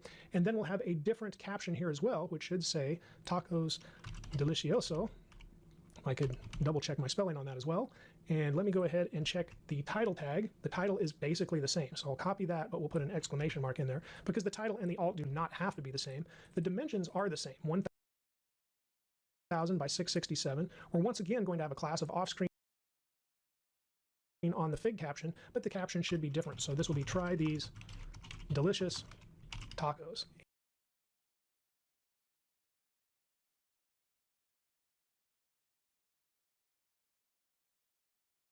And we can save. And now we have the header and the hero section complete on the About page. So now we can make the same similar changes to the other two pages we have, but we won't need to paste in the content. We really already have it there. So let's go to the Hours page, and we can scroll down and look at that menu, and what we're going to have to do is apply those classes once again, but we essentially already have the menu that we're going to need to have. On the Hours page, we're already linking to Home. However, the next one should be Menu. So let's cut out that About with the Control X, and we will link to the home page and then the hashtag menu, and then we'll have hours after that. Or I'm sorry, we won't have hours after that. We're on the hours page. We're going to have contact, and then we'll have the About page, which once again needs to remove the slash and the hashtag, and we'll say about.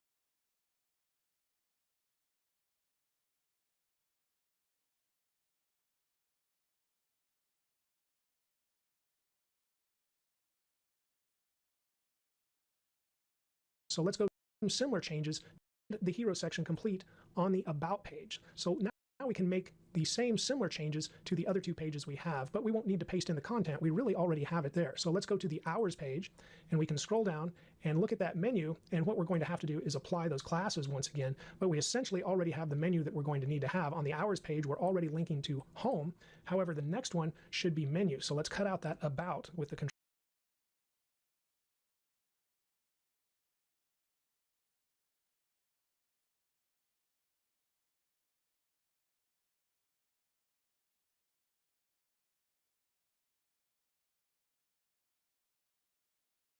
Control X, and we will link to the home page and then the hashtag menu, and then we'll have hours after that. Or I'm sorry, we won't have hours after that. We're on the hours page. We're going to have contact, and then we'll have the About page, which once again needs to remove the slash and the hashtag, and we'll say about.html, and Alt-Z to wrap this code because we no longer need the About LTS. It will just be About, and then we'll make those similar changes here. No longer contact us, it will be contact.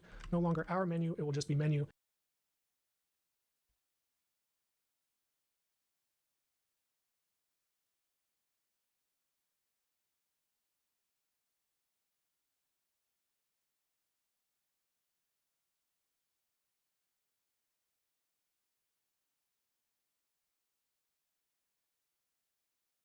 and then home so we can save. Now let's scroll down and we'll take that figure once again, Control X to remove it, and so we can save. Now let's scroll down and we'll take that figure once again, Control X to remove it, and then underneath the header,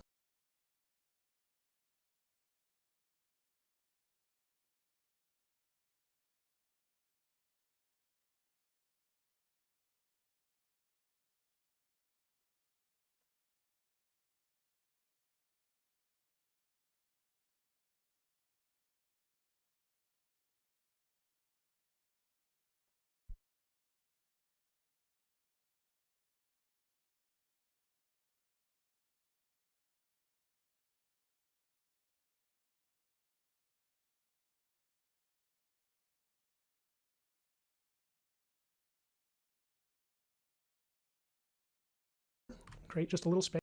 We expect to have them here on the hours page as well. Or I guess we could go ahead and change the details on the figure. It's going to be tacos tray again, but it's going to be 1000 by 667, I believe. But let's check this because VS Code will help us. So taco.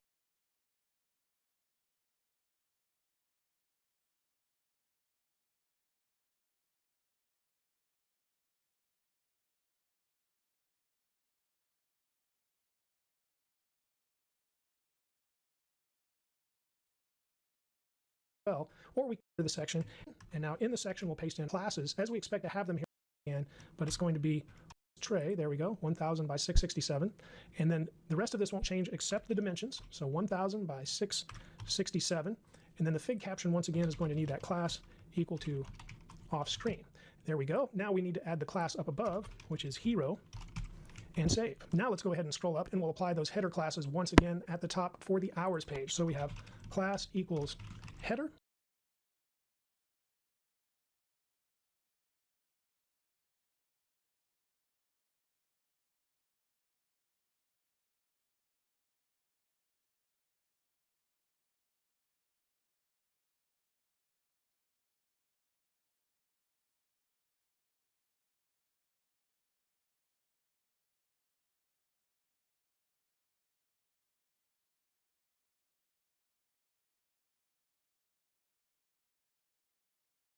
and then I'm just going to copy this to save just a little time, paste it into the H1, paste it into the nav, and paste it into the UL. And now this first one is going to be 2 underscores and H1. The next one is going to be 2 underscores and nav. And the last one is going to be 2 underscores.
Scores and UL, and now we've added the classes we need. One more time, let's make those same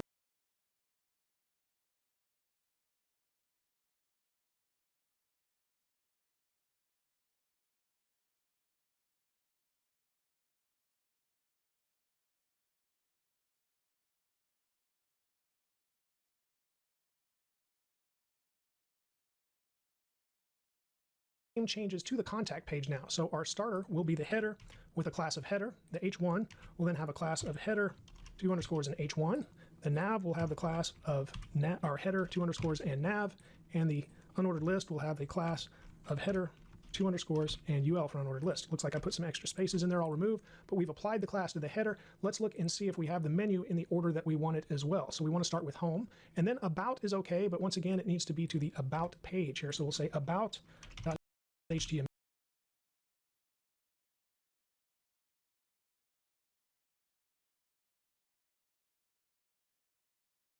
now, and we're going to remove the abbreviation, Alt-Z to just wrap that code so we can see it all. Remove the abbreviation so it's just an about link, which we will select with Control-X then and remove and put it at the bottom of the list. And the second one should be menu, which is where we really want customers to go, then hours and about there. So that is in the correct order. We'll remove the extra wording, so we just have menu.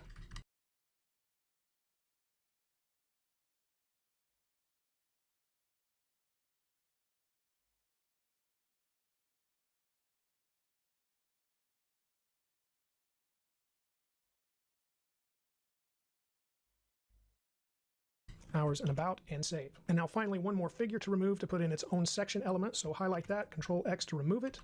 We'll leave the header to itself. I'll delete that horizontal rule element.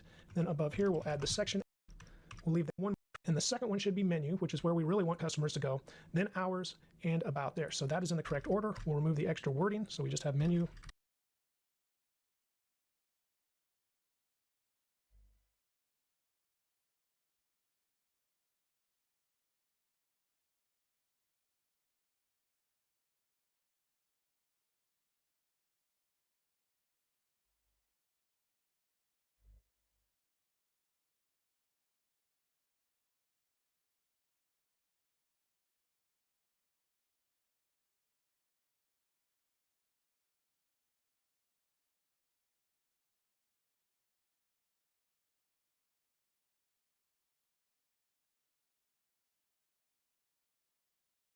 Hours and about, and save. And now finally, one more figure to remove to put in its own section element. So highlight that.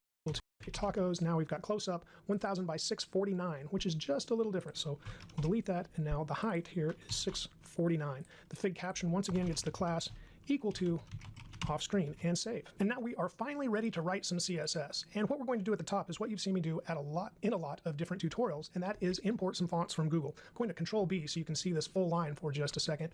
And notice I'm importing two fonts here. So after the URL, you see family equals, and there's Fugaz 1, and then there's also Nonito that you've seen me use in several tutorials. Using both of those fonts today.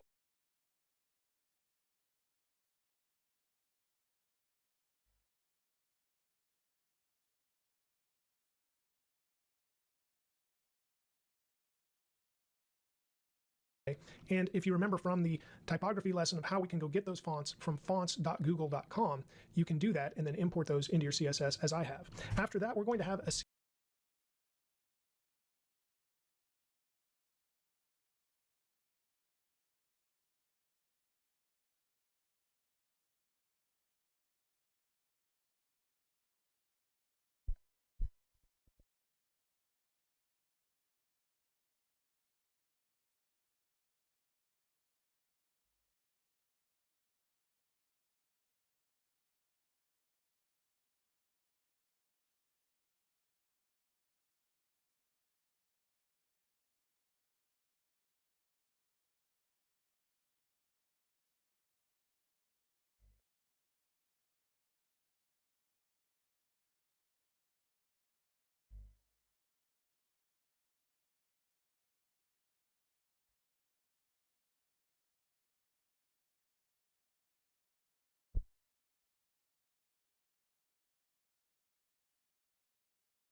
CSS reset. It will be fairly minimal, and you have seen minimal ones throughout some of the lessons, but let's go ahead and label our sections as we create our style sheet today.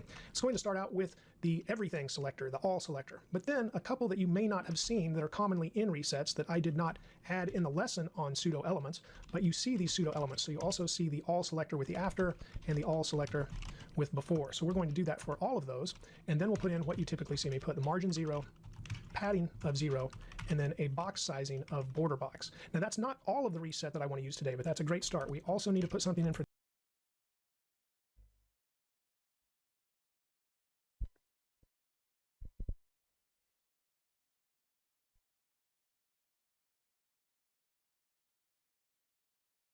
the images, and this will make all of the images display block, which gets rid of that minimal little space below the images that they were originally designed to be in line, so they have that little spacing problem, and that will remove that. Then we'll set the max width to 100%, and we'll set the height to auto, and this will make the images responsive for our project.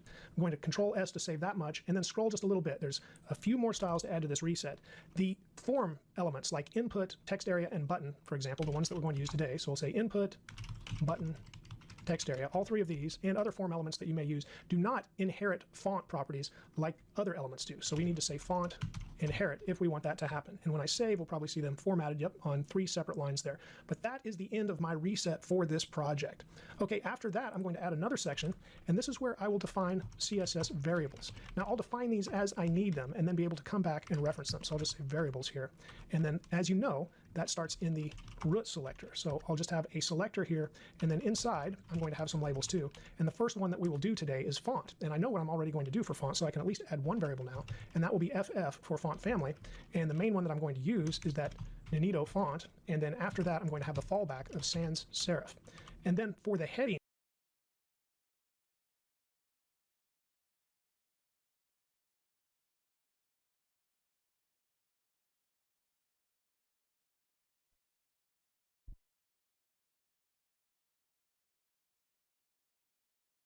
on the project is where I'm going to use the other font. So I'll say font family.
Headings, and here I'm going to use, let me spell this correctly, fugaz 1, and then it has a fallback of cursive.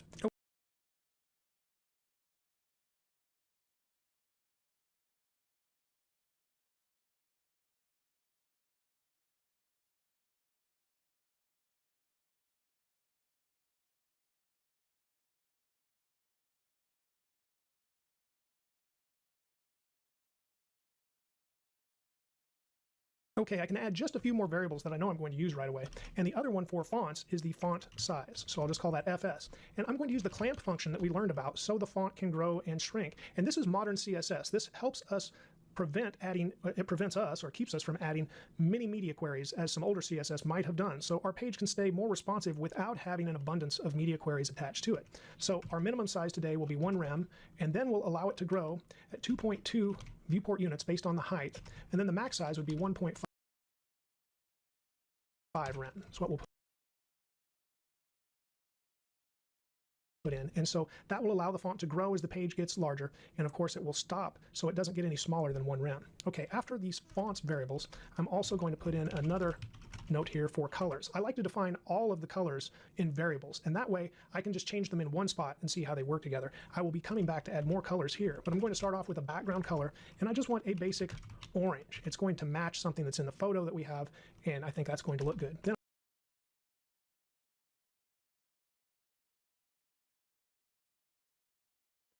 I'm also going to use a background color dash fade, and that's because we're going to use a linear gradient. Now I've picked out this color. It is a fade of the orange color, so I'm using RGB, and that's 252.220.160, and you'll see it's a faded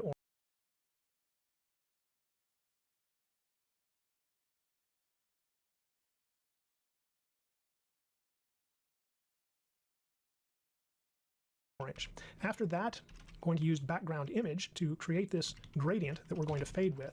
So here I'll say linear gradient, and then we'll go to the bottom, and then we'll put in our variables that we just created above. So we'll start with the background color.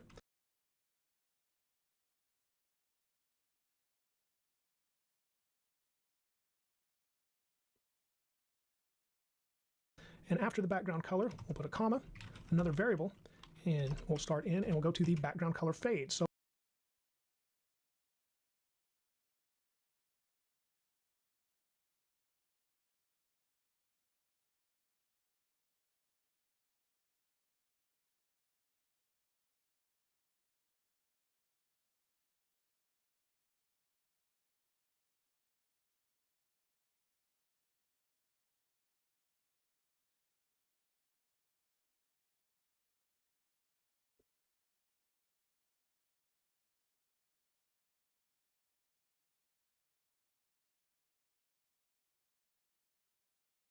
we'll start at the top with a full orange.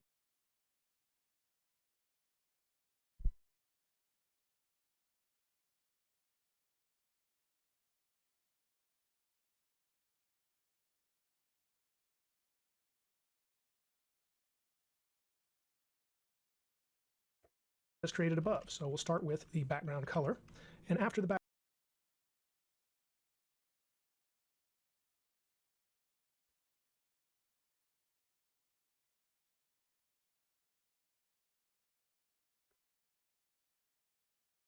background color, we'll put a comma, another variable, and we'll start in and we'll go to the background color fade. So we'll start at the top with a full orange and we'll fade down to that faded color. Okay, that's looking like a pretty good start, but I could put in just a couple more for the body. So just underneath this, I'm going to put in 2 dashes and body dash background color. So I'm planning on a different background color for the body element than I am the HTML element, and you'll see how that works. Here I'm just going to put in a basic white with hexadecimal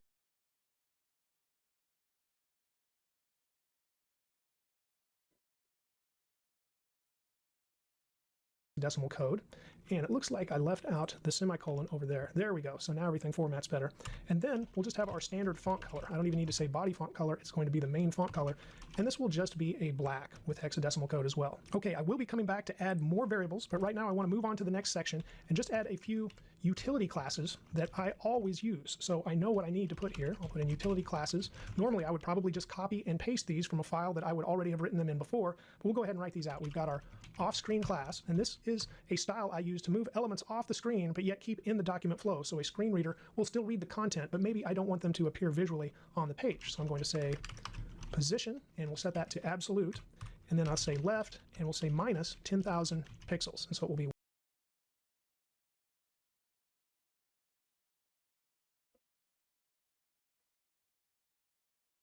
way off the page. The next class I need is no wrap, and this is when I want to ensure that some of the text does not wrap in an area that is awkward, and we can do that with the white space property, and then we'll just set that to no wrap, and we'll see how we apply that class later. And the final one is simply a center. When I want to center text that's, say, in a paragraph or in a heading, we need the text align, and we can set that to center. With utility styles complete, we're now ready to finally start applying some styles directly to elements and classes. So I'm going to bring VS Code